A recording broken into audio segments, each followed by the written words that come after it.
Eh bien, salut tout le monde, bienvenue pour ce DeFi Actu du 25 juin 2025, j'espère que vous allez bien, pas mal de news pour aujourd'hui, et on commence par notre petit Jérôme Powell. Ah, ça fait longtemps que j'avais pas relayé un truc avec lui, en ce moment on entend beaucoup de trucs, mais c'est des news pour dire oh, finalement Jérôme Powell ça bouge pas trop, bah, on s'en fout. Là il a déclaré par contre que les banques sont libres de mener des activités crypto.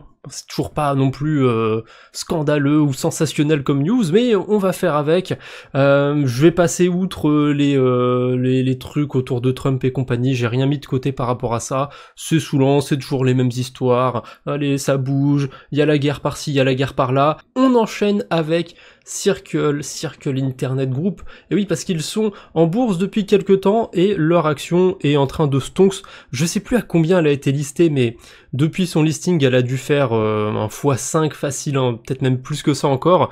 Donc elle atteint quasiment 300$ l'action de Circle, ce qui est une valorisation complètement absurde, hein, parce que c'était au-dessus de la valorisation des USDC. Alors, techniquement, en ce moment, l'USDC, il est quand même il a une belle progression, moins forte quand même que celle de l'USDT, je crois, mais il y a une belle progression, donc oui, si la progression continue pendant plusieurs années, eh bien, il pourrait y avoir plus de revenus générés par Circle, mais il y a une grosse partie des revenus la moitié, je crois, des revenus qui reviennent à Coinbase et compagnie, donc c'est pas une boîte qui génère tant de revenus que ça, malgré tout, et l'action s'est énormément appréciée, contrairement à Coinbase, hein. Coinbase, quand il s'était listé, je pense qu'on peut retrouver, si je clique sur l'action Coinbase ici, au listing, c'était un petit peu la catastrophe, voilà. C'était stable les premiers mois, on va dire, et ensuite on est rentré en bear market, et là c'était la catastrophe. C'est un peu triste à dire, hein, mais il y a un bull run, ce qui se passe sous nos yeux, sauf que c'est du côté de Bitcoin et du côté des boîtes qui font des stablecoins, hein, voilà, clairement du côté des boîtes de stablecoins, et c'est des trucs sur lesquels la plèbe ne peut pas vraiment spéculer, donc c'est le premier bull run des institutionnels, voilà. Je me rappelle, hein, ceux qui font leurs vidéos tous les jours là de traits sur des graphiques, ils aiment à dire que 2017 c'était l'arrivée des particuliers, 2021 c'était l'arrivée des institutionnels, là le cycle qu'on vit actuellement c'est l'arrivée des gouvernements, ouais, sauf que maintenant le gros du bull run c'est plus pour nous, hein, c'est pour la classe du dessus, c'est pour les institutionnels, faut croire. Petite news du côté de Ledger, un nouveau produit qui semble être dans les tuyaux. Alors c'est un produit qui vous permet de stocker votre clé privée de 24 mots, et c'est sous forme de carte physique avec un code PIN, donc en fait c'est un petit peu comme une ledger dont son seul but c'est de garder vos 24 mots, si vous voulez. Le design c'est du ledger quoi, c'est plutôt classe, c'est plutôt cool. Même si j'ai jamais mis la main sur leur stacks, je sais pas trop ce que ça donne, ou leur flex, je sais même pas qu'il y avait deux versions de leur nouveau hardware wallet. D'ailleurs en ce moment il y a leur fameuse promo où ils vous filent du bitcoin, enfin un bon de bitcoin si vous achetez leur portefeuille. J'ai un lien affilié, mais je sais que j'aurai trop la flemme d'aller le chercher et d'aller le foutre dans la description pour la rediff YouTube, donc tant pis, voilà, utilisez celui de quelqu'un d'autre ou n'en utilisez pas, tant pis, mais voilà. Ledger, ça reste produit incontournable, on va dire. Et surtout, quand on peut en acheter un à 80 balles et récupérer 30$ de Bitcoin, c'est quand même pas mal. J'avoue que c'est quand même pas mal. Pour moi, ça baisse pas vraiment le prix du hardware wallet, parce qu'on va pas récupérer genre les 80 balles de Bitcoin sur le Stacks pour les vendre, pour récupérer des euros. On va juste les garder, mais c'est sympathique. En plus, ça permet directement d'acheter son wallet et d'avoir quelque chose dessus. C'est pas une mauvaise idée. Bref, on verra quand est-ce qu'il arrivera ce produit, on en reparlera, mais ça m'a l'air intéressant ce truc là pour stocker sa clé privée. On va passer aux news Bitcoin maximaliste, évidemment, c'est le nouveau rendez-vous du moment. On a Séquence, une société française de semi-conducteurs et de modules IoT 5G, 4G qui annonce la mise en place d'une initiative de trésorerie Bitcoin. Une phrase très longue pour dire que en gros ils vont acheter du Bitcoin. La société a prévu d'investir environ 384 millions de dollars. Il parle en dollars, tiens, c'est une société française, ça m'étonne. Ok, pourquoi pas. Ensuite, on a Strategy qui achète 245 Bitcoins supplémentaires. C'est des petits joueurs, ça, d'habitude, c'est ce qu'ils achètent au petit déjeuner. Metaplanet, le Strategy japonais qui achète 1111 bitcoins supplémentaires.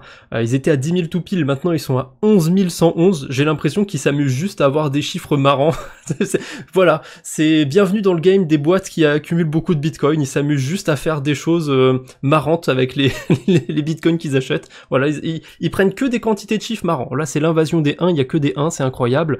Ensuite, on a quoi d'autre? The Blockchain Group qui fait l'acquisition de 75 bitcoins pour environ 6,9 millions d'euros. Je les vois de plus en plus acheter du bitcoin. On a The Smarter Web Company, une société britannique a priori, qui achète 197 bitcoins, je me permets l'arrondi, pour 15 millions de pounds. On a le Texas qui va allouer 10 millions de dollars à l'achat de bitcoin pour sa réserve stratégique. Je l'avais dit dans le précédent DeFi Actu, ça y est, leur réserve stratégique est prête. Et d'ailleurs, il y a 3 États aux États-Unis qui ont cette réserve stratégique, mais le Texas, ça va être le premier à acheter du Bitcoin. Je me souviens plus des 2 autres États, je crois que c'était l'Arizona et le New Hampshire. Donc ça veut dire qu'ils ont des réserves stratégiques, mais ils ont pas encore de BTC dedans. Bon, un petit peu curieux, mais je suppose que voilà, la paperasse et compagnie, hein, ça prend du temps, c'est chiant, hein, voilà, c'est sûrement réglementaire ou j'en sais rien. ECD Automotive Design, inconnu au bataillon, annonce son intention d'acheter 500 millions de dollars de Bitcoin pour financer sa réserve stratégique. Je crois que c'est la dernière que j'ai vu passer.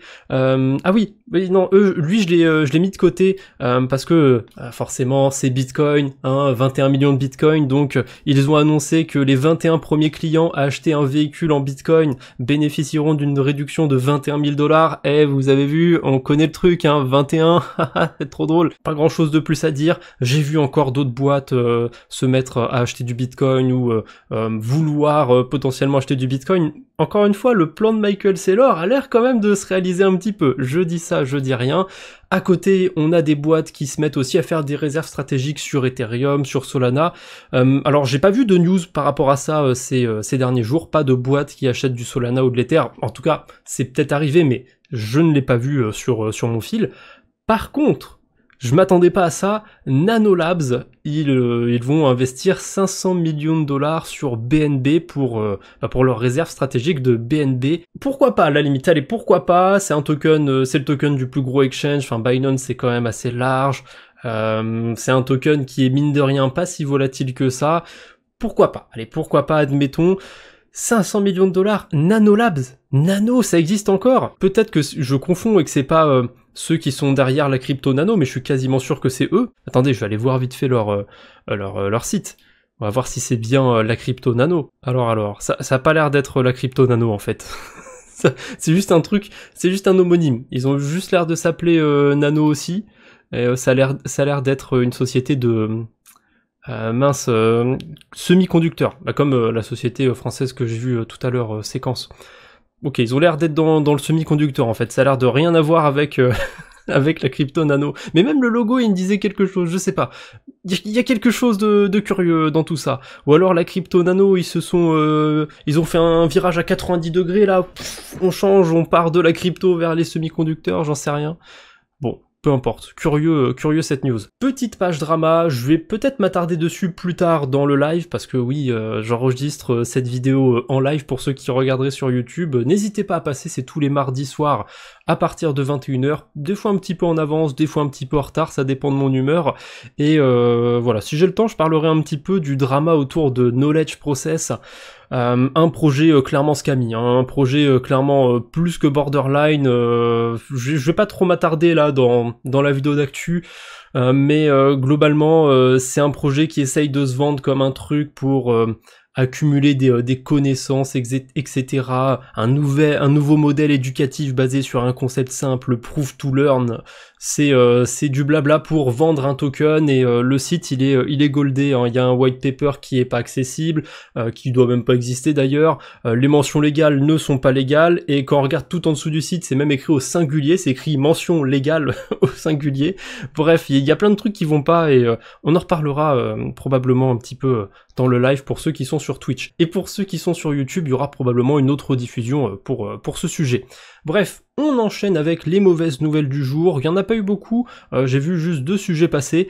On a le site de Cointelegraph, le front-end qui a été compromis, donc je suppose, comme c'est passé le 23 juin, que depuis c'est résolu. Après pour le coup, je vais pas spécialement sur le site de Cointelegraph, donc pour ma part ça va. Et ça a l'air d'être du classique, hein, ce qui s'est passé. Ça me fait penser pour le coup ça à une attaque DNS.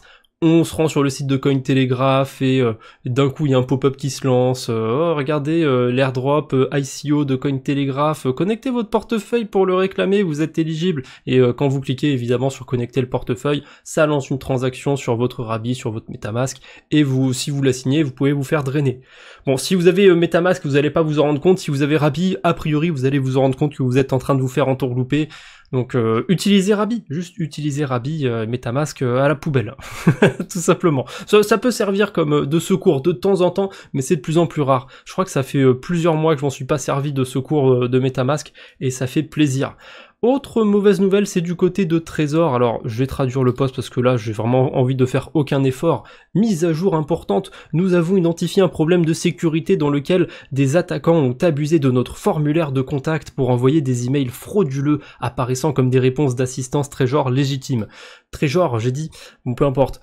Globalement, c'est du phishing. Faites attention si vous recevez des mails de la part de Trésor. C'est peut-être pas justement de la part de Trésor. Soyez toujours attentif quand vous regardez vos mails. Regardez bien qui vous a envoyé le mail. Si l'adresse mail est un petit peu bizarre, faites attention. Des fois, il y a juste des fautes d'orthographe et on se rend pas forcément compte que c'est une mauvaise adresse. C'est du rappel classique, mais c'est bien de le faire de temps en temps. On enchaîne comme d'hab, après les mauvaises nouvelles avec les levées de fonds. Il y en a pas eu tant que ça depuis le dernier DeFi Actu, mais d'un côté j'en ai fait un le week-end dernier, donc c'était pas il y a très longtemps non plus. On commence par GTE, avec une police d'écriture qui fait penser à celle de GTA. C'est bien trouvé, ça dit donc. Globalement c'est un DEX sur l'écosystème, je l'avais vu tout à l'heure, Mega ETH, voilà, c'est écrit en dessous. Je suppose qu'on pourra faire plein de carabistouilles avec du levier ou quoi que ce soit, vu qu'ils ont leur order book. À mon avis, va y avoir des perpétuels de ce côté-là. Ils ont levé 15 millions de dollars. Ça va être sur testnet, donc pour le coup, c'est pas quelque chose que je vais farmer, pardon. Mega ETH, je suis complètement passé à côté. Peut-être que je rate un truc, mais c'est comme ça. J'aime pas farmer les testnets, mais pour ceux qui se régalent sur les testnets, eh bien ça vous rajoute quelque chose sur votre liste de projets à farmer, tout simplement. Ensuite, on a Concrete, un protocole de Vault sur la DeFi, très clairement, c'est des Vault, 9,5 millions de dollars de levée. Il y a plein d'investisseurs d'ailleurs sur la levée. J'attends vraiment pas grand chose de ce genre de projet. En fait, le problème de ce genre de projet, c'est des projets qui sont ultra dilués. Il y a Concrete et il y en a un autre justement qui a aussi levé des fonds, Veda. Ils ont levé 18 millions de dollars. C'est encore plus dilué que Concrete parce qu'il y a encore plus de Volt, encore plus de TVL. Et globalement, s'il y a un airdrop qui tombe sur ces projets, ce sera un petit bonus si vous avez interagi de près ou de loin avec un de leurs Volt. Typiquement pour Concrete, j'avais déposé des liquidités dans le Vault de Berachain à l'époque. Je pense qu'il y en a qui s'en souviennent par rapport à Lombard et compagnie. Ça utilisait Concrete. Donc je serais peut-être éligible à un truc de ce côté-là, mais je m'attends vraiment pas à grand-chose de ce genre de projet. Après, c'est quand même bon signe, ils ont levé des fonds, donc ils intéressent un minimum. Et on termine par Canton.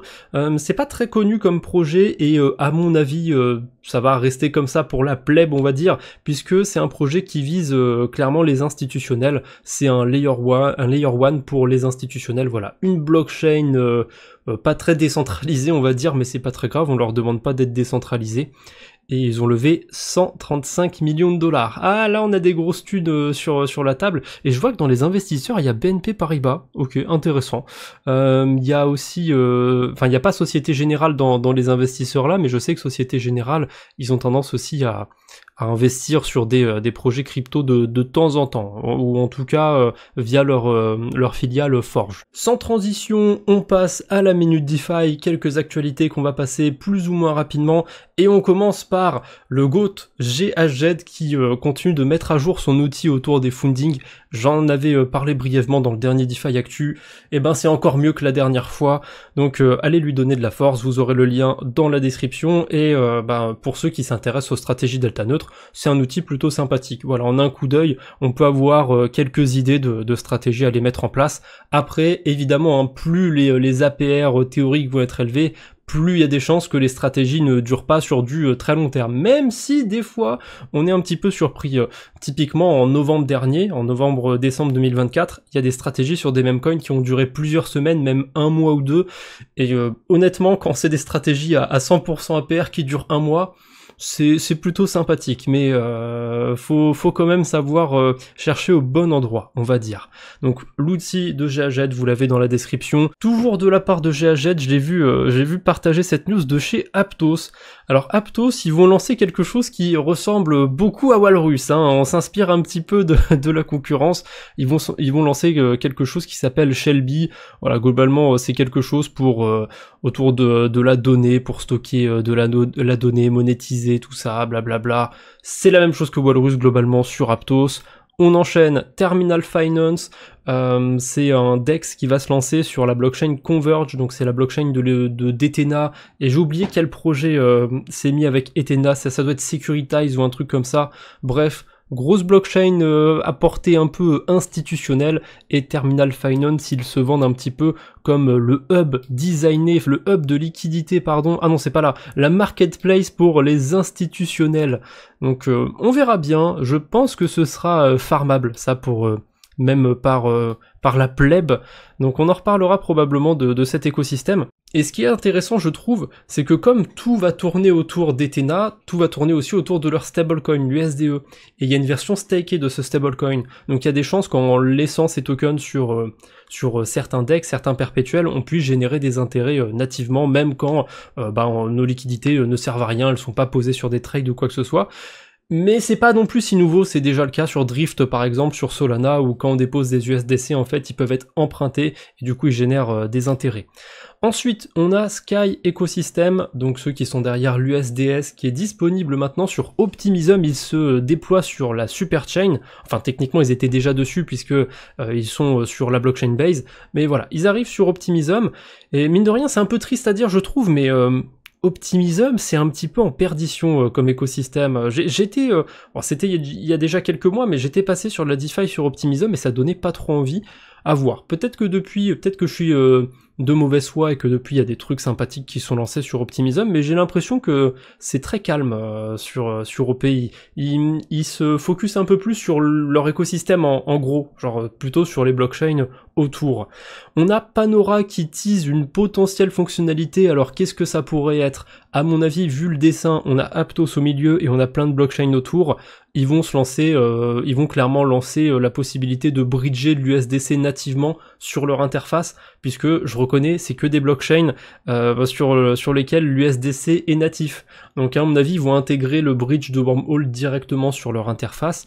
Donc on va peut-être même pouvoir échanger des USDC directement d'Optimism vers quelque chose sur Aptos ou quoi que ce soit. C'est pas mal comme fonctionnalité, mais en ce moment Aptos ça donne pas trop envie. Je trouve que ouais, il y a un moment creux. Il y a un moment creux. Je pense que la DeFi va revenir là-bas, mais c'est un petit peu creux. Par contre sur Sui, il y a un petit retour, il y a quelque chose en ce moment, et Momentum qui lance son token de liquid staking, voilà, ils s'y mettent tous. C'est un peu un bordel le liquid staking sur la blockchain Sui, il y en a beaucoup. Bon, c'est surtout à cause de Spring, parce que Spring, ils ont le S-Sui, qui est un petit peu connu sur l'écosystème, mais surtout ils ont un outil qui permet de créer des tokens de liquid staking, et il y a plein de petits projets qui ont leur token de liquid staking lancé avec Spring, et du coup il y a genre des dizaines, bon, peut-être pas des dizaines, mais une bonne dizaine, peut-être même quinzaine de tokens de liquid staking sur Sui, c'est un vrai bordel je trouve. Toujours sur Momentum, il y a un partenariat avec OKX Wallet. Ah merde, donc a priori ça a l'air de marcher qu'avec le wallet d'OKX. C'est bien dommage ça. C'est pas grave. Mais il y a des récompenses du coup sur leur pool de liquidité XBTC Sui et XBTC USDC. Et moi ça m'intéresse parce qu'en ce moment je suis exposé à une pool de liquidité Bitcoin USDC. Mais c'est pas la même version de Bitcoin. Donc... il faudrait passer par le wallet d'OKX. À mon avis, ça n'a pas l'air d'être faisable sans le wallet d'OKX et ses intérêts. Je vois qu'il y a 2,5 millions en récompense. Ça donne envie quand même d'installer leur wallet à la con et d'aller récupérer des récompenses. Parce que j'ai déjà une position similaire. Et accessoirement, il y a aussi plus de points. Un bonus sur les points. Bon, ça, à la limite, ça m'en fait bouger une sans faire bouger l'autre. Mais... C'est de plus en plus chiant. Binance, c'est pareil. Il y a certains bonus qui sont juste pour les utilisateurs du Binance Wallet. Coinbase, sur Morpho et compagnie, il y a leur programme, la Coinbase One, qu'on peut, une sorte de programme payant qui permet d'avoir des avantages. Et même sur la DeFi, on peut avoir quelques avantages. C'est chiant. Je trouve que c'est chiant tous ces programmes, mais c'est compréhensible d'un côté. Ils essayent de faire adopter leur solution. Donc, à leur place, je ferai probablement pareil. Vous me direz bien. Ensuite, Jumper, une petite news, enfin plutôt ça va limite être un rappel de ce côté-là, un rappel autour de la campagne Lisk Surge. Alors il faut avoir envie d'aller sur Lisk, je suis d'accord, mais en ce moment il y a des rendements plutôt sympathiques sur les vaults, sur un vault du côté de Morpho, sur la blockchain Lisk, c'est sur l'USDT 0, il y a environ 18% APR, alors... Je vais quand même aller vérifier en direct du côté de Merkle. En plus, j'ai été voir il y a pas très longtemps. Oh, c'est encore mieux. L'APR, il est à 20%. On est payé en LSK, donc à mon avis, le token a dû s'apprécier ou... Ah, non, il distribue plus de tokens sur le Vault, on dirait. Je crois que quand j'étais passé la dernière fois, il y avait moins de tokens qui étaient distribués.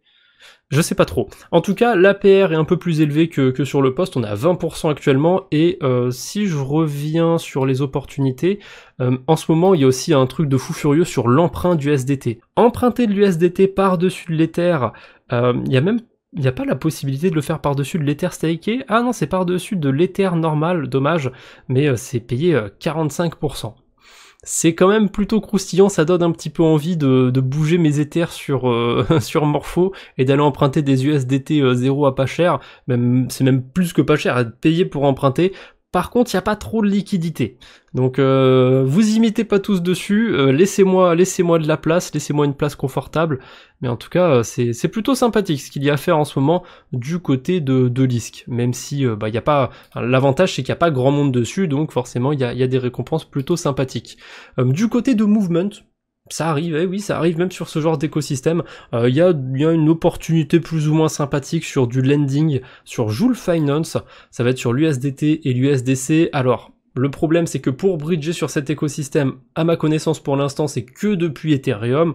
Même si les frais sont pas très chers, il faut quand même faire le voyage par Ethereum, ça peut être un petit peu coûteux. On a 25% actuellement d'intérêt sur l'USDC, 23% sur l'USDT, c'est pas si mauvais pour du lending, ça va pas durer 15 ans non plus, mais voilà, tant que ça dure, on peut en profiter. Si parmi vous, il y en a qui ont des fonds sur Movement, pourquoi pas? Parce que j'avais parlé de la DeFi sur Movement il y a quelques semaines, sait-on jamais, peut-être qu'il y en a qui ont des liquidités là-bas. J'ai remarqué, grâce à un post de CoinGecko, qu'ils avaient...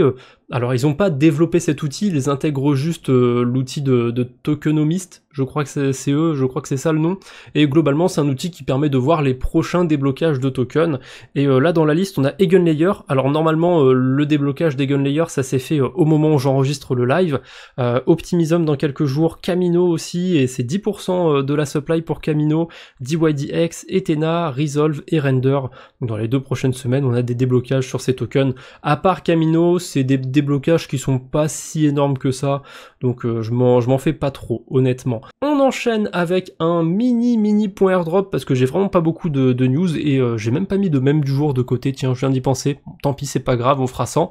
On commence par l'airdrop de Newton, c'est quelque chose que j'ai pas du tout farmé, je suis passé à côté, je crois que c'est un truc à base d'agents IA qui font des stratégies automatisées sur la DeFi ou je sais pas quoi, je crois que c'est sur Base, probablement ça doit être ça, peut-être que je dis des conneries, que c'est pas du tout ça le projet, mais il me semble que c'est ça leur narrative. Donc voilà, le Newton est réclamable, je vous mettrai le lien dans la description. Probablement qu'il est peut-être déjà ajouté sur le track, mais je pense pas, j'ai pas été voir si Tremio l'avait ajouté, mais c'est pas impossible. Donc il sera aussi ajouté sur le track.